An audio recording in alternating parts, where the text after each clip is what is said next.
So, ayan, ito yung exit way. So, medyo kakaiba talaga siya. Ibang-iba siya sa mga napupuntahan kong MTR station. Ayan.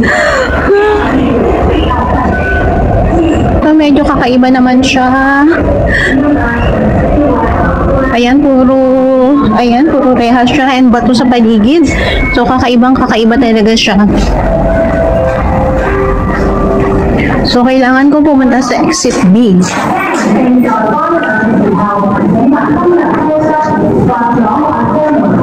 So, ayan. So, nakita ko na yung exit B. Ayan.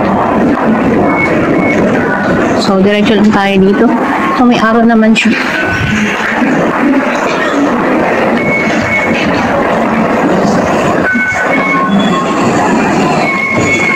So, medyo baka maligaw-ligaw tayo nito.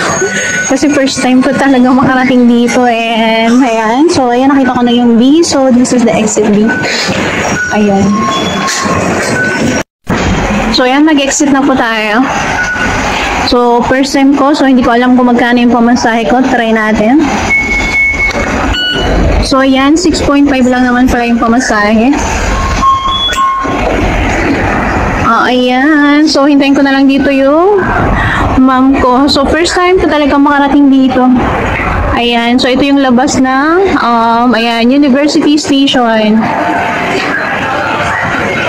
So, first time makarating dito. So, ito yung labas. Okay.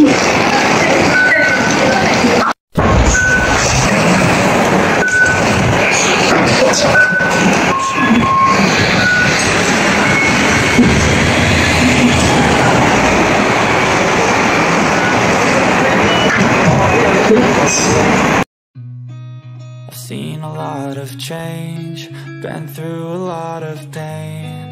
Some things are not the same as they were a year ago.